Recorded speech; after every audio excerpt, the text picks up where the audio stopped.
Hey everyone, thanks for tuning in. If you're new here, consider subscribing. It really helps keep these stories coming. And while you're here, let me know in the comments where you're listening from.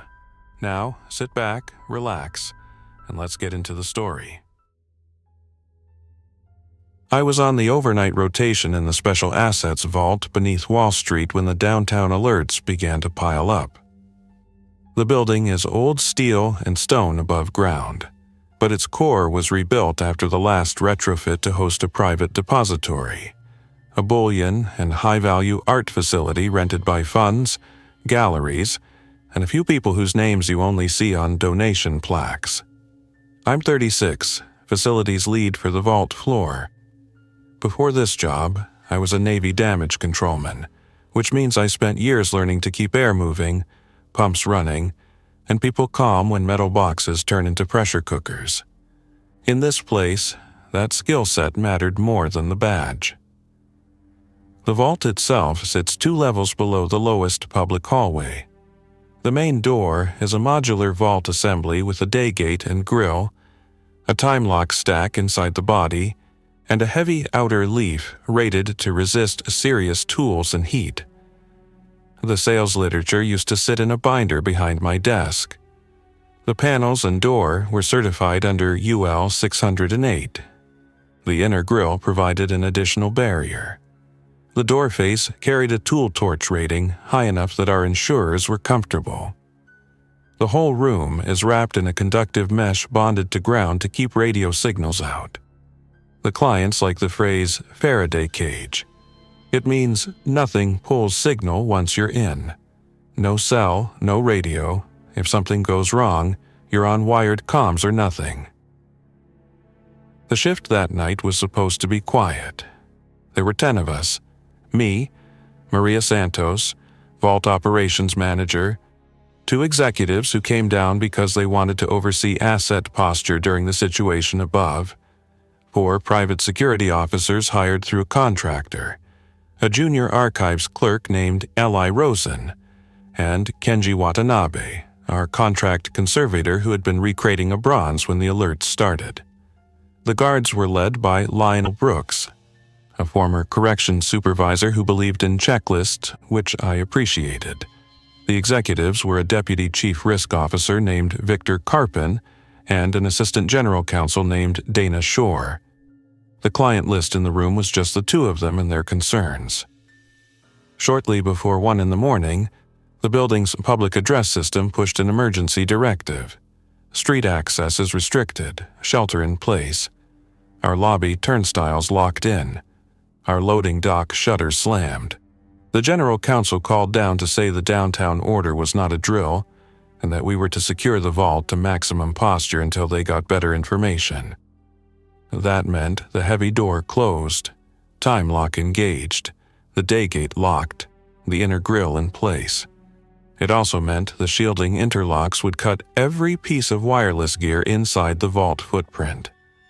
I ran the closeout checklist. We finished the chamber walkthrough, stopped the freight lift at our level, and put both hallway barriers on manual. You don't close this tight for a blackout, I told Maria. Like this, you're blind. They're asking for a full lockdown, Maria said. The phones upstairs already sound like a switchboard from the 40s. Carpin came down the last step of the service stair with his tie in his pocket and said, "Lock it. I'm responsible for the assets. That's what the policy says." The policy also said the vault had a limited air reserve if the building air handlers weren't feeding it. The dedicated duct for the vault uses dampers to meter in fresh air from a shaft that rises up the core. In a fire, the smoke control system starves the vault to keep smoke out. In a shelter-in-place with contaminants outside, the vault damper goes to a minimal recirculation loop to conserve oxygen. If you don't know your numbers, that sounds good. If you do, it makes you think about cubic meters and carbon dioxide. We cycled the door. The last thing I saw before the outer leaf sealed was the elevator lobby lights turning amber through the little glass rectangle at the top of the stairwell. The boltwork went home with a hydraulic hum that you can feel in your teeth. Inside, the emergency lighting shifted to low. The chilled water fan coil on our loop dropped from a soft rush to a whisper.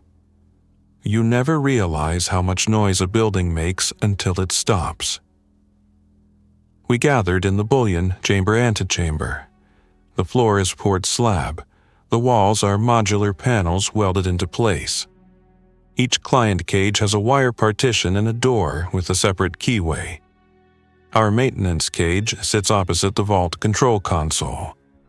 I unlocked that cage, handed out nitrile gloves and N95 masks for dust, and got 5-gallon jugs of water lined up on a rolling cart. We have emergency water and blue poly drums in the service corridor meant for long outages, plus cases of bottled water for the crew. We also keep energy bars, tea, instant coffee, and an old hot plate. I've kept crews awake through hurricanes with less. At 20 after 1, Eli stumbled out of the catalog room and sank to the floor against the freight lift enclosure. Eli is 22 and eager. He does intake photos and helps with barcoding when clients send new material. He had been moving acid-free boxes all day and skipped dinner. The move looked like a blood sugar crash or dehydration. We put him on a pallet couch, got water into him, and his color came back. 10 minutes later, he was asleep. Keep him over there, I said. Don't crowd him. The security officers were working their own postures. Lionel posted 2 at the bullion grill and 2 at the service corridor. He kept his voice low and steady. No one moves without a buddy. Radios are dead in here, so line of sight voice only.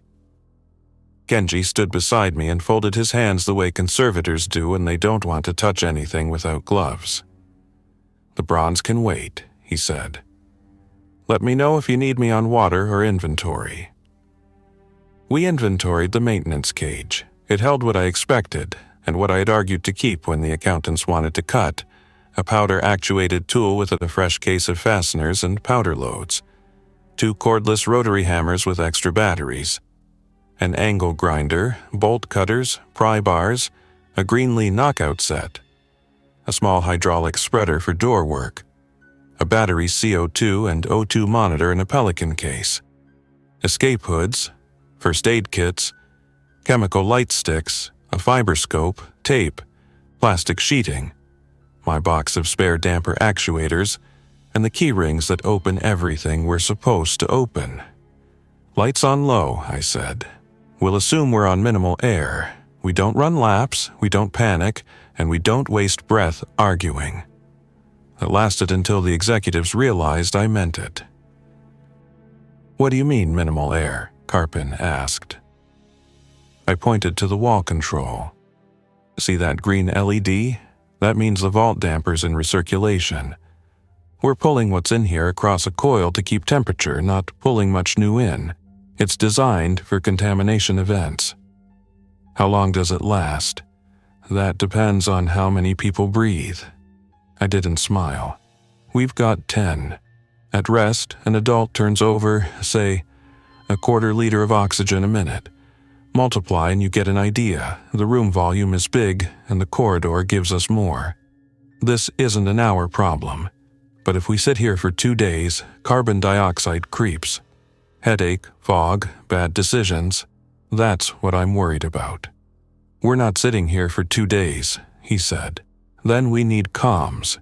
The fiber demarc for the vault is in the sub-basement rack room across the catalog room and past the art cages. If I can get into that rack and route around the shielded patch, I can pull a wired line up the service chase to a place where it'll talk. If upstairs can hear us, we can coordinate a plan. If we can't, we'll at least know. You're not leaving this room with my people, he said. And the way he said my people made the security guards look at the floor. They're not your people, Maria said even. They're our team. David's plan is sensible. We need information. We split the group the way the floor plan made sense. Maria kept Carpin and Shore and 2 guards in the bullion anteroom with the inner grill closed. The other 2 guards, Brooks and a younger one named Doyle came with me because I wanted someone whose job it was to watch down a sight line while I thought about air and doors. Kenji and Dana insisted on coming to the catalog room to help move crates because they knew the labeling scheme and the floor map better than anyone. I didn't love bringing the lawyer, but she was calm, and I needed her access card in case mine failed on a separate zone. We left Eli sleeping with a blanket over him and his ID badge under the corner of the pallet. We moved by habit. In tight spaces, you learn to call what you see in plain language. Turning left, low-voltage conduit. Watch the junction box. Step here. There's a cable protector. Stop. Listen. The catalog room is like a warehouse made small on purpose. Long rows of shelving carry crates, some the size of refrigerators, others like long coffins, all packed with foam and desiccant. Shock and tilt indicators stuck to the wood like small eyes turn red if a crate is mishandled. The insurance requirements are strict. Lift points are marked in stencils. If you tilt the wrong way, you hear a conservator's voice in your head for months. We were halfway down the second row when Doyle tapped my elbow and whispered, "Heard that?" It was a clink and a scuff. The sound came from near the freight lift. It could have been Eli shifting. It could have been something else in the quiet. The Faraday mesh does what it does, but it doesn't stop sound. "Hold," I said. We breathed through our noses. We waited. Nothing. We threaded the aisles. The comms rack room sits behind a steel door with a keypad that opens to a keyed cylinder when the shield interlock is active. I punched the code, turned the key, opened slow. Inside are 2 racks, one for the vault network, air-gapped by design, and one for building demarc, fiber, copper, and the box that feeds our in-vault phones. The in-vault phones were dead because the interlock cut their amplifier. If I could get to the building patch on the other side of the waveguide, I could run a cable along a tray that pops up into the service chase where the mesh is perforated for sprinkler runs and then out through the fire stairs to an unshielded closet.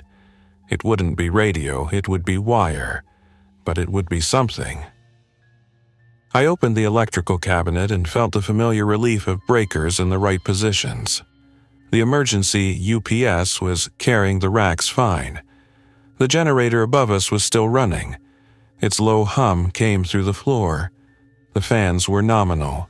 The fiber LEDs were blinking. That meant the outside world existed as far as the building's backbone.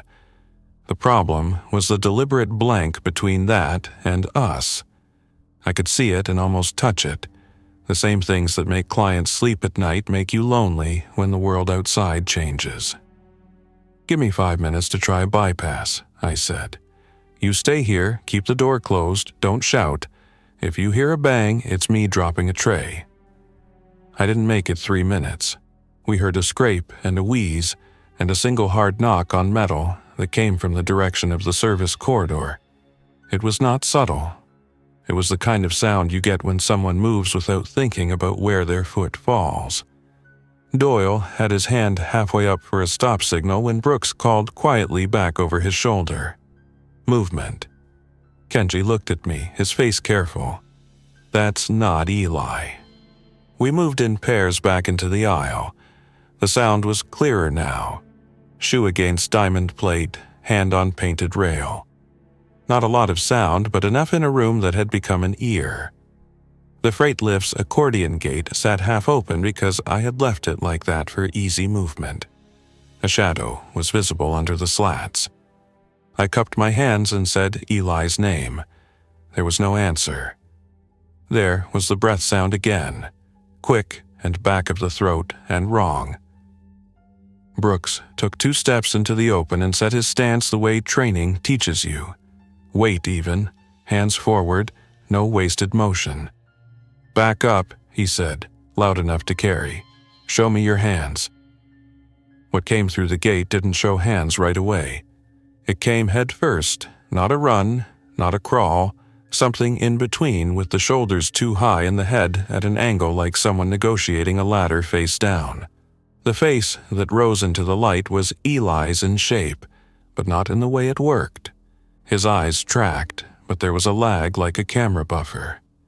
His mouth opened and closed. He sounded like he had been running for a long time through a dusty place. He pushed against the gate, and the metal gave because I hadn't thrown the extra latch. The gate slid open. His hands were gray with dust. His fingernails were broken. He made a sound that was almost a word and then wasn't. He moved towards Brooks as if Brooks were the only thing that mattered. "Stop," Brooks said again. He backed up, measured. "Stop right there." He didn't raise his sidearm because we don't. This is New York. This is a private vault. And the guards carry less than people think and train to a standard that emphasizes presence and control. I slid to my right so I could reach the chain stop on the lift. Doyle moved left to keep a flank. Kenji got behind a crate. Dana's face had gone the color of paper. Eli kept coming, hands out, fingers curling like he wanted to hold someone by the shoulders and keep them. He didn't seem to see the rest of us. He didn't seem to see much. He made another not word that scraped like a cough. Brooks brought his baton up. Not a dramatic swing, just a firm bar against Eli's chest. Eli folded over it with no reaction except to push more. Doyle went for a wrist grab. Eli twisted fast in a way that doesn't make sense when you've trained joint locks. The motion was strong and sudden. Doyle lost his grip and stepped back. Eli's head turned, mouth open. Brooks didn't wait. He pinned, turned, and the two of them went into the aisle wall. It wasn't a fight exactly. It was a problem you had to solve without hurting your coworker and without letting him hurt himself. "Blanket," I said. "Now." Kenji pulled a Tyvek cover from a crate and tossed it to me. I threw it over Eli's head and shoulders like we were trying to calm an animal. It didn't calm him. It did give Brooks something that wasn't skin to grip. Doyle got a zip tie on Eli's right wrist, then the left. We eased him down, turned him to keep his airway clear, checked for injury. He struggled for a little while longer, then went still the way people do when they run out of glycogen and adrenaline at the same time. His breathing stayed wrong. His skin was hot. Dana stood with her back against a crate and said, very calm, "We need to isolate him." I nodded. "Service alcove, door closed, air gap," I pointed. "There's a janitor closet off the freight lobby with a dedicated exhaust. We can put him there, leave the fan on low, and check every 10 minutes. We moved him. We didn't talk. When we had him settled, I stepped out and closed the door. The little fan in the ceiling made a sound like a small plane far away. Back at the Bullion Grill, the situation had changed in a way that told me our quiet period was over. Maria stood with her hands on the bars, listening to the people behind her talk in low, urgent voices. Carpin was pointing at the client cages like they had answers. Shore was holding her phone even though it had no bars down here. On the floor by the console was a ring of keys that belonged on a specific hook in a specific cabinet. The hook was empty. So was the hook for the escape scuttle in the sprinkler valve room. "Where's Doyle?" Maria asked. "He's on the catalog room," I said. "Why?" "Because one of your guards just walked out of here with the scuttle key." "Which guard?" "The quiet one, with the beard. The one who didn't make eye contact." She looked at me hard. "He said he had to check the secondary egress. He left without a buddy. He went toward the service corridor and didn't come back." "Doyle's here," I said, pointing behind me. "That means the one who walked off was Brooks earlier, or the other two." Then I realized it wasn't arithmetic. It was me not noticing something because I had pushed to the racks. "We need to count again." We did. We came up one short. Not Doyle, not Brooks, not the two with Maria. The one missing was Mick Doyle's partner, the newer one, the one whose name I had asked twice.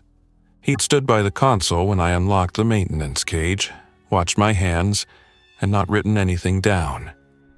He had the kind of nervous stillness that reads as discipline until it changes. "Find him," Carpin said, "and bring him back here. He can't just leave."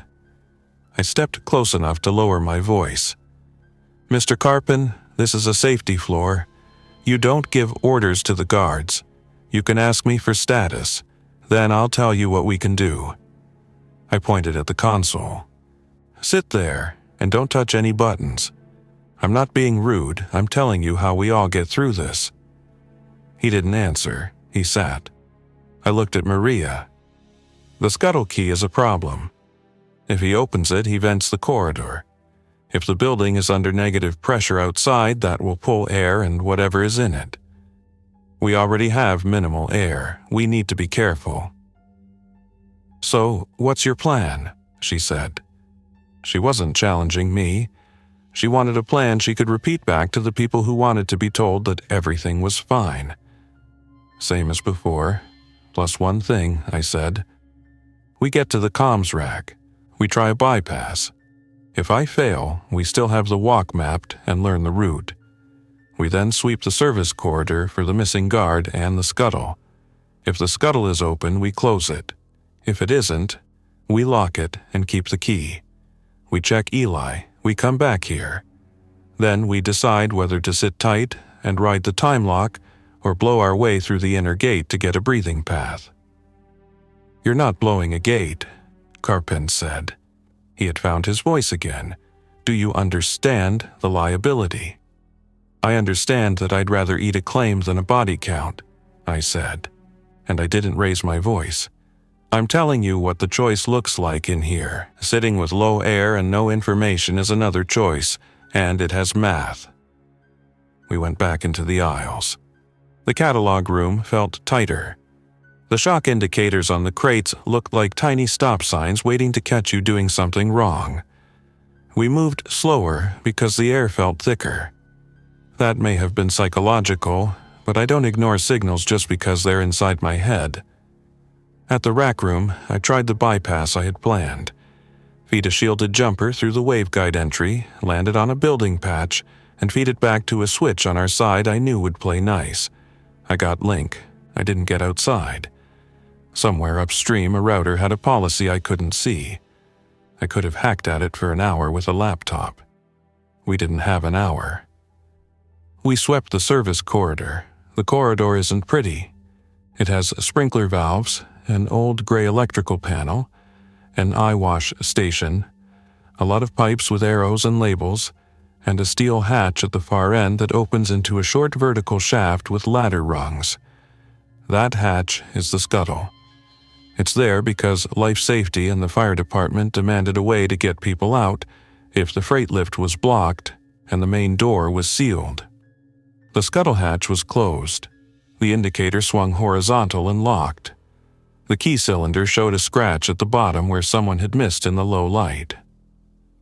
"Either he didn't open it," Kenji said, "or he opened and closed." I breathed. Either way, we still have the key missing. We went back to the janitor closet. The fan was still making its small sound. Eli's breathing had changed. It had a whistle in it now. He lay still under the Tyvek. When I opened the door, he looked straight at the gap and then away, like he had decided to pay attention to the far wall. He didn't respond to his name. We replaced the water, checked for fever, hot, and backed out. I locked the closet. At the Bullion Grill, Maria had the CO2 meter clipped to the bars like a weather station. I took it, zeroed it against the corridor, and watched the number climb back to what it had been. It had drifted from 600 parts per million earlier to 1,500 now. That's not dangerous. That's conference room where the meeting ran too long. But the curve matters more than any single number.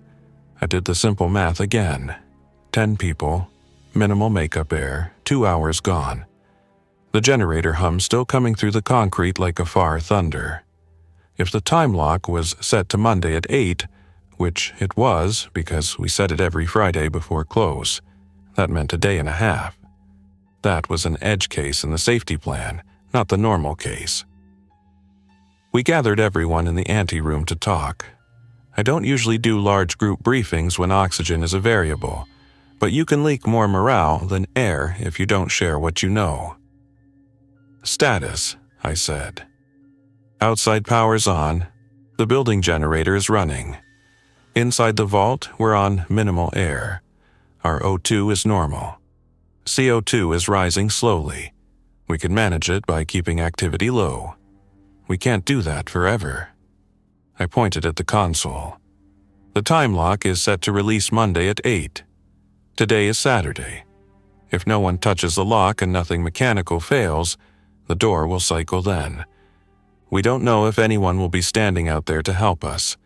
We don't know if the order outside will change. We have a way to get a wired line if I can get to an unshielded closet and find a live port. To do that, we'd have to open the inner grill and move through the catalog room and the service corridor in the dark and make noise. There's a person in the corridor who is not thinking clearly and is strong. There is also a guard missing with a key to the scuttle. That's my picture. Shore took it in. She's the kind of lawyer who listens before she speaks. What are the options? Option 1, I said. We sit tight, conserve air, and trust the time lock. We ration water and food, we set watch, we keep Eli isolated and check him every hour. We hope the missing guard is hiding and not doing something that will hurt us. Option 2, we go now, open the inner grill, and run a cable to the unshielded space, make a call, and ask for coordinated help. That requires noise. It may attract attention. If the person in the corridor responds to sound, we may have a problem. Option 3. We use the powder-actuated tool to shear the inner grill latch, open the maintenance gate on the other side for airflow, and create a flow path that buys us time. That also makes a loud report. It absolutely attracts attention. Option 1, Carpin said quick. We wait, we have insurance for the rest. The rest includes the people in the room, Mariah said. We're not sitting with our hands on our knees for a day and a half while the CO2 climbs and we hope no one opens a hatch. Shore looked at me. If you blow the grill, can you control how far the air pulls? Yes, I said.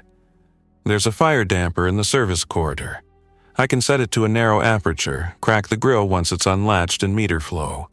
The problem isn't physics, it's sound. A powder-actuated tool makes a noise like a small caliber round. In here, it will feel louder. So we choose, she said. We choose assets or we choose people. No, I said. We choose timing. If we blow now, we do it clean.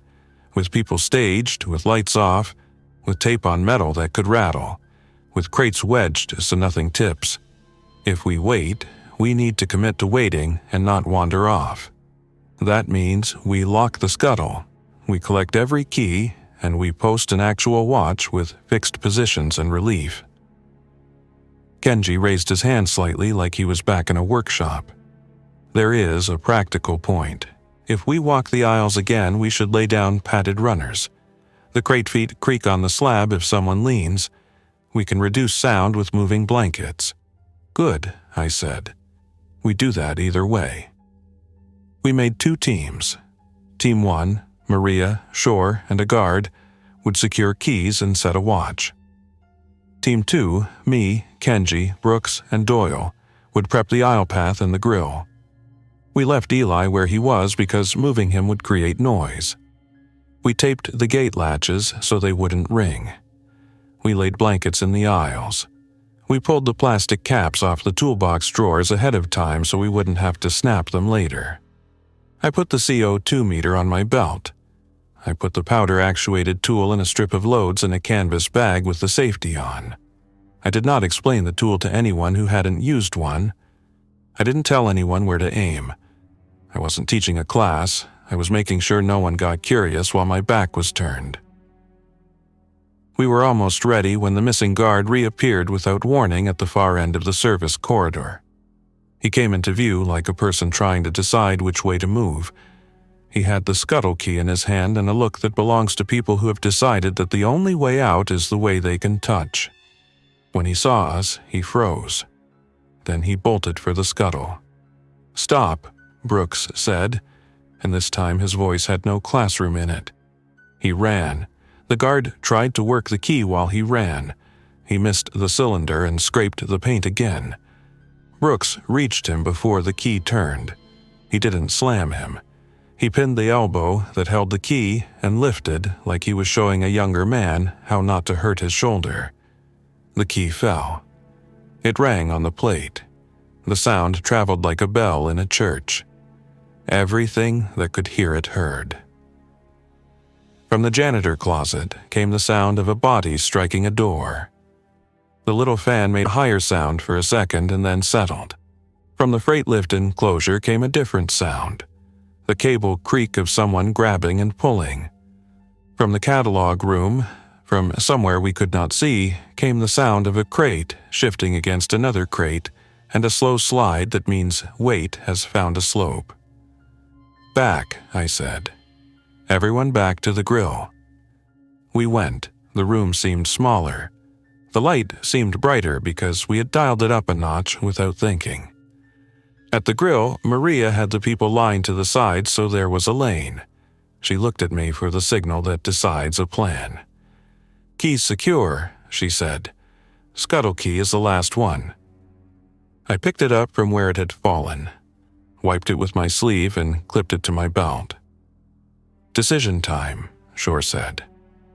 The decision had been on my tongue for 10 minutes, waiting for me to say it out loud. I don't make choices for drama. I make them because a box with a finite amount of air will make you choose soon, and it's better to choose while you can still see straight. Waiting would turn the group inside a small room into smaller versions of themselves. Moving would be loud. Waiting trusted a piece of clockwork in a building in a city where the rules outside had changed without warning. Moving trusted a team that had worked together for years and could carry a plan through to the end without stepping on each other's feet. "We blow the inner latch," I said. "We meter the damper. We open the maintenance gate across the corridor 2 inches to create a path. We run the cable when we can. If we get a line, we call up and coordinate. If we can't, we still have flow and a way to buy time. Everyone else stays on the bullion side of the grill until I say otherwise. If anything moves toward us, we close the grill, we hold the line, and we don't shout." Carpin started to say something. Maria shook her head at him. He closed his mouth. Kenji lifted the corner of a moving blanket like a stagehand working a cue. "I'll hold the grill on the hinge side," he said. "Less rattle." Brooks and Doyle took positions to either side of the aisle. Maria stood with her hands on the bars, ready to slide the grill once the latch went. Shore was behind her, calm, eyes on my hands. The CO2 meter read 1700. The number didn't matter now. The head count did. 10. I took the powder-actuated tool out of the bag and checked the safety. I didn't love the way my hands felt dry on the grip. I breathed slow and counted. "Brooks, call it," I said, "because it's better if the person who isn't holding the tool sets the tempo." "Set," he said quietly. "On your move." I stepped to the latch plate. Kenji had tape on the parts that would otherwise ring. I angled my body to shield the tool from curious eyes on the other side of the bars. I positioned the muzzle where I knew the metal would give without a ricochet risk. I didn't talk through it. I didn't narrate. I pressed my shoulder into the steel to take some of the energy, and I brought the tool to the work. Before I fired, I heard the janitor closet fan shift pitch again. The freight lift gate moved slightly on its track, as if something leaned on it from the inside. From the service corridor far end came the first thin hiss of air that told me the pressure on one side of a damper wanted to talk to the pressure on the other. The building was breathing around us. So were we. There was no point pretending we could sit in the dark and wait for a clock on Monday to solve this without our help. I pulled the trigger. The sound in the vault wasn't a crack like a range. It was a sharp mechanical event that bounced off metal and concrete and came back as an echo that faded in a heartbeat. The latch jumped. The grill moved a fraction of an inch in its frame. Maria slid it a little and then held position. The maintenance gate across the corridor shivered as the pressure found it. The CO2 meter on my belt didn't care, but my lungs did. The breath I took next felt cooler. From the janitor closet came a hard strike. From the freight lift came hands. From beyond the crates came the shuffle and drag of more than one set of feet. "Hold," Brooks said low. "Eyes front." "Damper to 20%, I said, and stepped to the wall panel.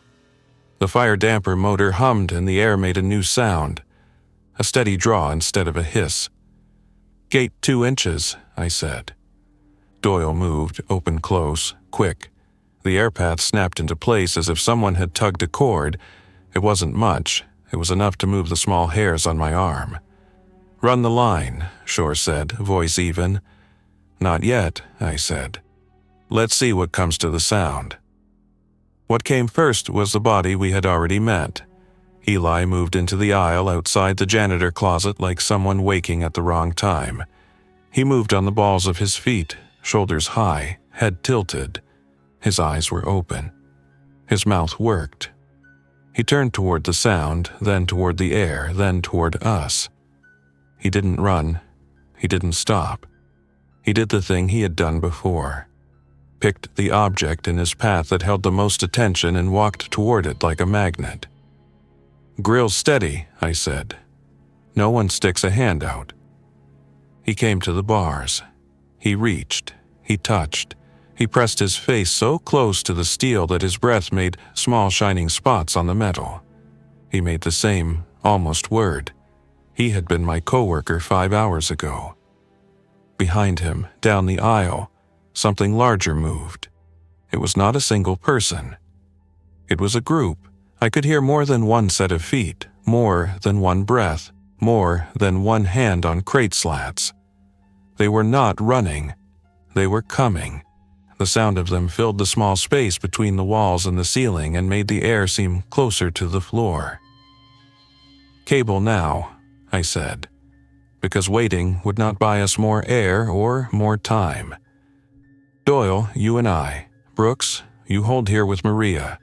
Kenji, if the grill rattles, your job is to keep it still." We moved the way you move when you know noise is a currency you can't afford to spend. We fed the cable along the tray we had set. We kept our hands under the plastic so it wouldn't slap. We rounded the corner to the rack room. I landed the connector by feel. The link light came up. I took a breath like a swimmer at a pool wall and did not waste it. "Back," I said. "Let's go back." We came out into the aisle as the first of the group reached the corner. The shapes were people. Some wore jackets. One had a hard hat. One had a security badge swinging from a clip. The faces had the same lag between seeing and meaning that Eli's had. They moved toward light and sound and air like impulses stacked in a line. They did not speak. They did not carry tools. They came because something in them said to go. "Close 2 inches more," I said. Doyle shut the maintenance gate to a crack. The air pull stayed. The sound in the corridor dropped a tone. The people at the aisle mouth turned their heads to follow the noise like sunflowers, but thoughtless. They came to the grill and pressed like Eli had. Hands first, faces second, breath and sound third.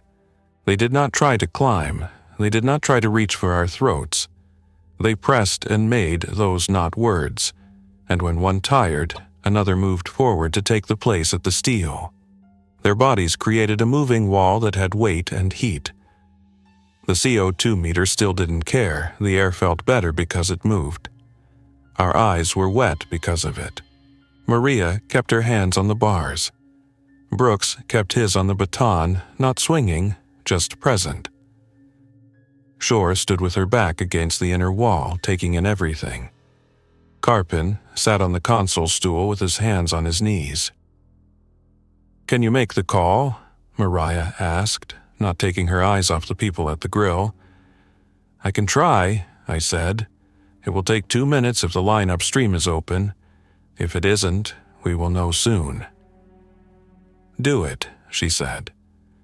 I stepped into the rack room again, took the handset on the patch box that bridged us to the building line, and punched the code for the security desk upstairs. The dial tone existed. That felt like a miracle.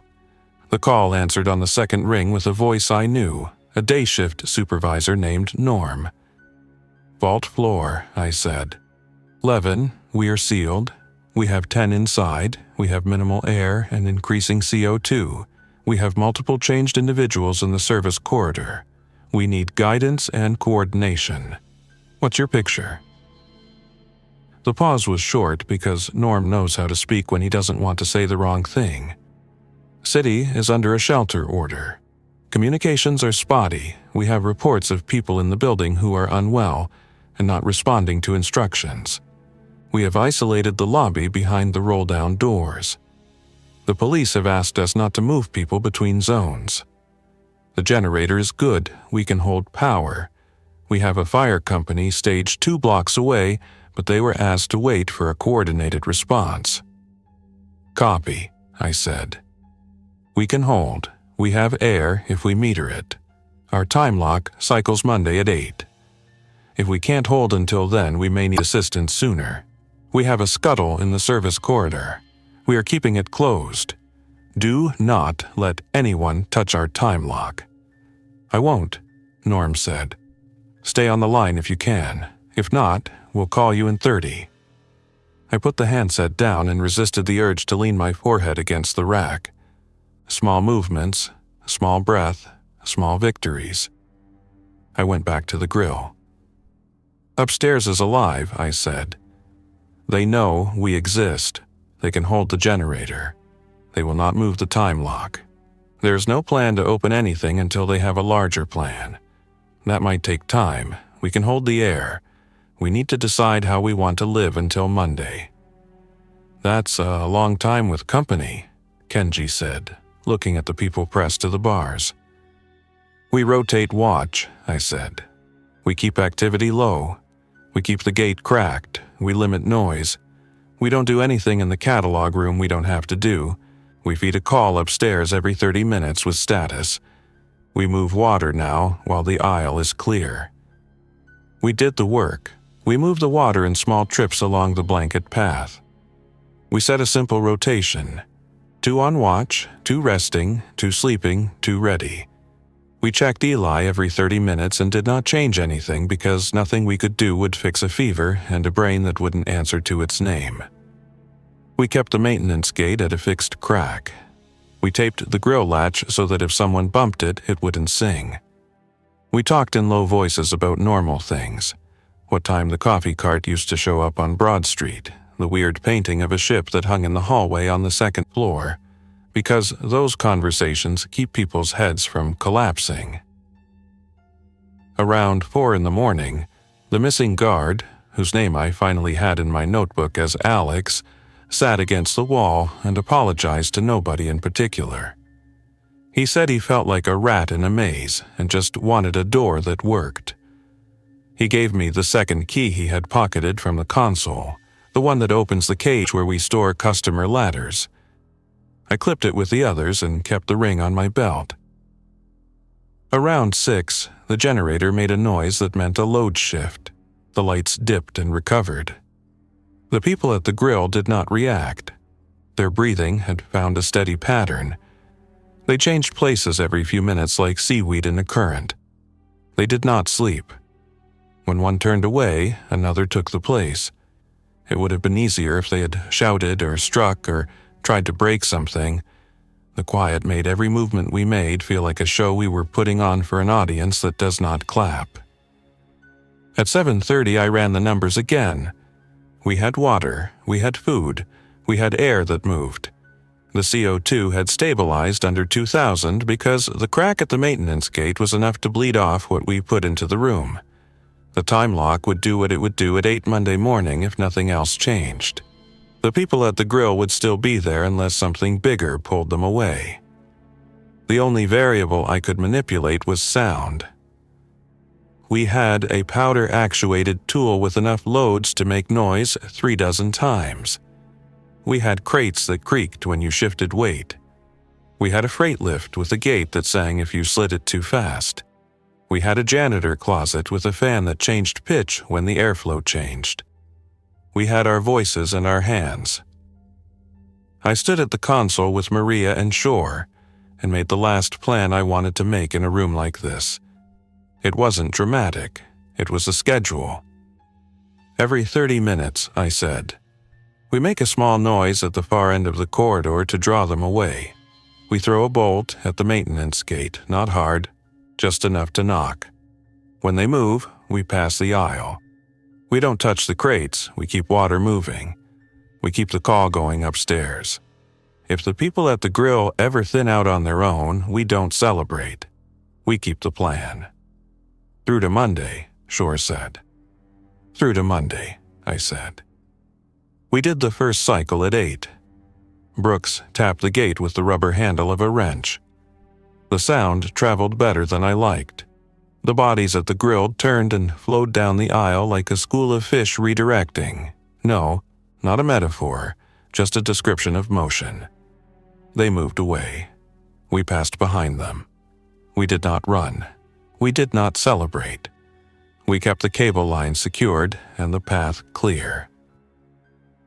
At 9, Norm called down and said the city was consolidating response and that we should expect a coordinated check-in later.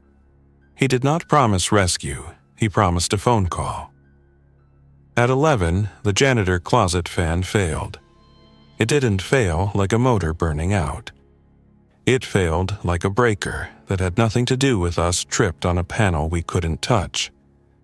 The room picked up a humidity that made the air seem heavier even though the meter said it wasn't. Eli's breath sounded like someone trying to whistle and not finding the note. We replaced the water again and set a towel under the door so the air path didn't change. At 1 in the afternoon, the freight lift gate slid 2 inches all by itself and then stopped. The people at the grill didn't notice. The sound was enough for me to send Doyle to check the latch. He taped it.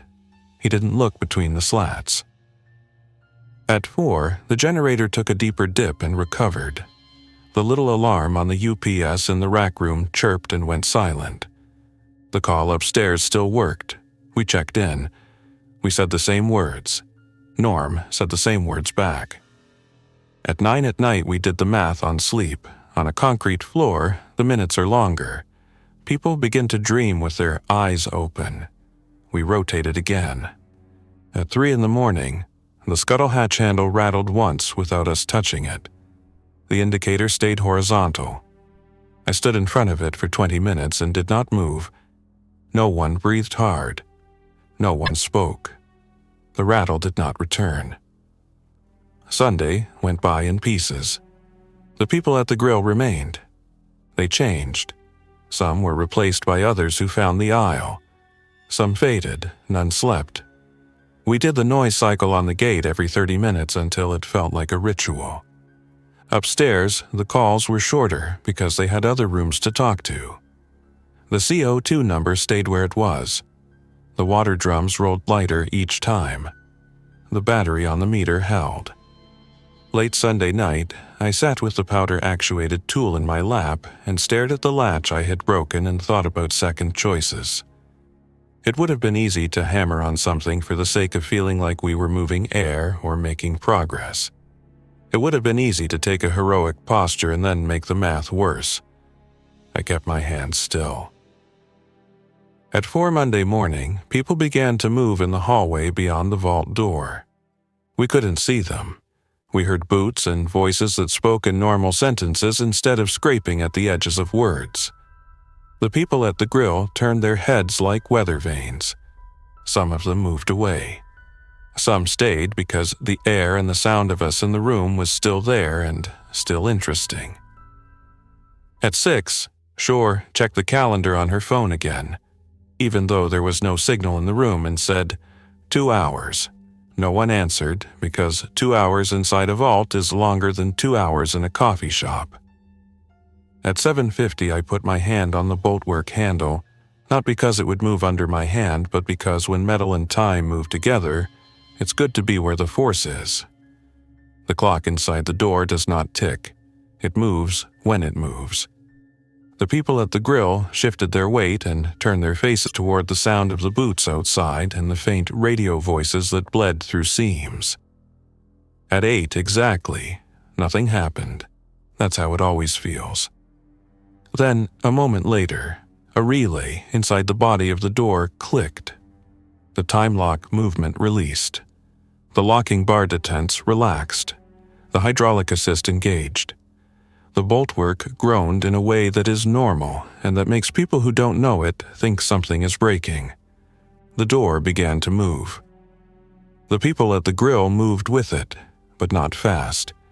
They turned their heads toward the new sound and the new air and the steps in the outer lobby. They did not rush. They did not fall. They simply redirected. I lifted the grill a fraction on its hinges so Maria could slide it easier. Kenji kept it from rattling. Brooks stood to my right, still as a piece of furniture in a submarine.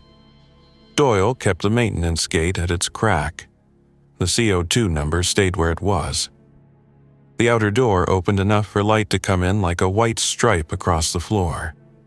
Not poetry, just a fact. The brightness made everyone blink. The first person to step into that stripe was a firefighter in bunker gear with a face shield up, and a calm expression and a voice that matched what we needed. "Vault team," he said even. "Hold your positions. We see you. We have you. We're going to move the people in the corridor first. Do not open your inner grill until we tell you." He turned to his left and spoke into a lapel mic. The radio in his hand said a word we could hear and a string of numbers we couldn't. The people at the grill turned toward him like plants to the sun. They reached, but he didn't step back. He let them touch his sleeve and then guided them with his shoulder like a shepherd. We held, we watched, we breathed. We listened to the sounds of a larger plane engage with our small room. On the console, the little green LED for the dampers stayed on. The CO2 stayed under 2,000. The water on the cart sloshed once when someone bumped it and then settled. I wanted to say that we were safe. I didn't. Safe is a word you use when a door is closed, a latch is set, and not much is moving. This was movement. This was the moment a plan touches another plan and either breaks or holds. The firefighter looked at us again and lifted his hand. "On my count," he said. And that's when the choice I had made hours earlier, blow the latch, meter the air, risk the sound, finished becoming the only choice that made sense. We had bought ourselves the ability to stand where we were without panic. We had bought the time to wait for a time lock that did what it has done for 100 years. He counted. I nodded. Maria slid the grill. The hinge didn't squeal because Kenji held it like a violin. Brooks kept his baton low. Doyle kept one hand on the maintenance gate. The air that came in was not a rush. It was a new path. It moved across the floor and up the walls and past our faces. The people at the grill moved with it and away. The firefighter stepped in and kept his eyes on ours and his hands steady. We did not cheer. We did not collapse. We did what you do when a door you have been waiting on opens. We moved with purpose, and without wasting the breath we had guarded for 2 days. We followed the instructions we were given because they matched the world we were in. We kept the powder-actuated tool in its bag. We kept the keys on my belt. We kept our voices low. We walked out of the vault we had sealed, past the people who would need care we could not give. into a hallway that felt like the world again. On the threshold, I looked back at the inner grille and the latch I had broken, and the maintenance gate cracked 2 inches, and I made a note in my head for the report I would write when I could. Don't mistake a vault for a bunker. A vault is a place built to protect objects from people. A bunker is a place built to protect people from a world. We had made a vault do a bunker's job for 2 days by paying attention to air and sound and the way bodies move when they want what they can't name. That was enough. Outside the door, the firefighter nodded once and said, "Let's get you upstairs." We went. The city was not fine. The building was holding. The world beyond the lobby was loud. The asset posture would be someone else's problem for a day. We had done our part. We kept 10 people breathing under Wall Street until a clock let us open a door. Later, in a quiet room, I wrote down the steps we took and the ones we didn't. I listed names and times and numbers. I wrote, powder-actuated tool used once to defeat inner latch. No injuries, no collateral damage beyond latch. I wrote, damper metered at 20%, CO2 stabilized. I wrote, communication established via wired bypass, status calls every 30 minutes. I wrote, escape scuttle kept closed, key recovered. I wrote, Eli isolated, requires medical evaluation. I wrote, guard Alex, disciplinary review pending. I wrote, assets intact to the best of our knowledge, no cages compromised. I didn't write about the sound a person's breath makes against a steel grill when they are standing close enough that you can feel it through metal. That sound is not a number I can put on a report. It is a detail I will remember whether I write it down or not. It will fade faster than the smell of oil and dust in moving air. It will be replaced in my head by other sounds I will need to listen for the next time a building asks me to decide whether to wait or move. When I turned in the report, I kept a copy for myself and put it in a folder behind the maintenance binder that used to hold the vault sales literature. If someone asks me in the future why I chose to blow a latch in a room designed to keep people out, I will hand them the numbers and the schedule and the call log and tell them that decisions made inside a vault are smaller than the ones you make when you're not thinking about air. Smaller and heavier. You pick them up, you carry them, and you hope that when the time lock clicks, you've bought enough time for everyone to get to the door. That's how we survived the weekend beneath Wall Street. Not with a dramatic rush, not with a secret passage, not with heroics, but with a choice to make a small, loud noise at the right time and then hold our positions while the math did what it does. If there's a lesson in it, it's this. When you're under stone and steel with the world changing above you, protect the people first, the oxygen second, and the assets third. The art will wait. The gold will not breathe. The people will. Thanks for listening. If you enjoyed this story, don't forget to like and subscribe. Your support keeps these creepypastas coming. Until next time, stay alert, stay safe, and never ignore the feeling that something is watching.